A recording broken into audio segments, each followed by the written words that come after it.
Gulf GTV പ്രഭാത വാർത്തയിലേക്ക് സ്വാഗതം. പ്രധാന വാർത്തകൾ. അബ്ദുൾ റഹീമിന്റെ മോചനം വീണ്ടും പ്രതിസന്ധി. 1,66,00,000 രൂപ പ്രതിഫലം ആവശ്യപ്പെട്ട് വാദിഭാഗം അഭിഭാഷകൻ. SSLC UAE 96.81% വിജയം.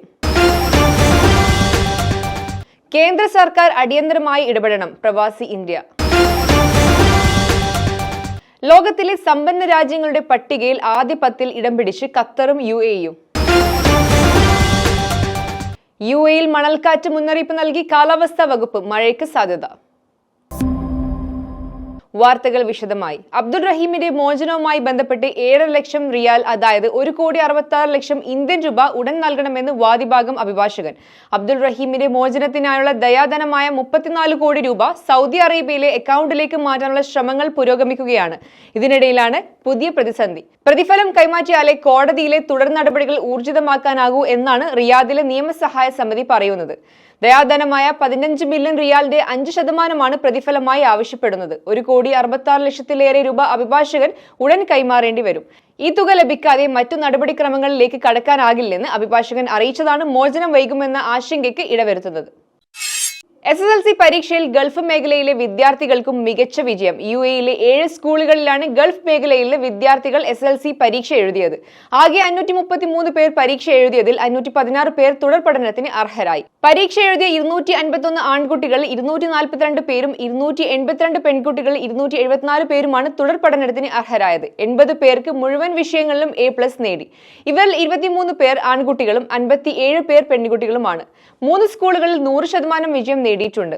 Model school Abu Dhabi, Indian school Fujairah, new India model school Sharjah എന്നിവയാണ് പൂർണ്ണമായും വിജയം നേടിയ സെന്ററുകൾ. എയർ ഇന്ത്യ എക്സ്പ്രസ് ജീവനക്കാരുടെ അപ്രതീക്ഷിത സമരം പ്രവാസികളെയാണ് കൂടുതൽ ബാധിച്ചതെന്നും കേന്ദ്ര സർക്കാർ അടിയന്തരമായി എയർ ഇന്ത്യയുമായി ചർച്ച ചെയ്ത് സമരം അവസാനിപ്പിക്കാനുള്ള ശ്രമങ്ങൾ നടത്തണമെന്നും പ്രവാസി ഇന്ത്യ പ്രസ്താവനയിൽ ആവശ്യപ്പെട്ടു.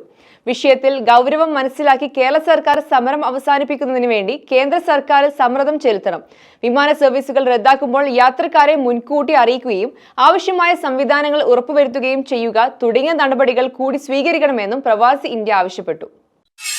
ലോകത്തിലെ സമ്പന്ന രാജ്യങ്ങളുടെ പട്ടികയിൽ ഇടം തേടി ഖത്തറും UAEയും. ഗ്ലോബൽ ഫിനാൻസിന്റെ പട്ടികയിലാണ് ഖത്തർ 5-ാം സ്ഥാനത്ത് ഇടം പിടിച്ചത്. കോവിഡ് വെല്ലുവിളികൾക്കും എണ്ണവിലയിലെ ഏറ്റക്കുറച്ചിലുകൾക്കും ഇടയിൽ ഖത്തറിന്റെ സമ്പദ് വ്യവസ്ഥയുടെ വളർച്ചാ സ്ഥിരതയാണ് ഇതിലൂടെ പ്രകടമാകുന്നത്.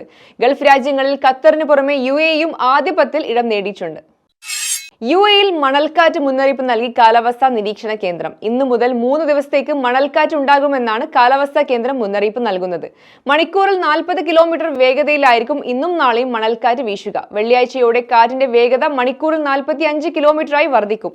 അന്തരീക്ഷത്തിൽ പൊടി നിറയുന്നതോടെ അബുദാബിയിലെ താപനില 41 ഡിഗ്രിയിൽ നിന്ന് 34-ആയും ദുബായിലെ താപനില 40-ൽ നിന്ന് 35-ആയും കുറയും. ശനിയാഴ്ചയോടെ കാറ്റിന്റെ വേഗത മണിക്കൂറിൽ 35 കിലോമീറ്ററായി കുറയും.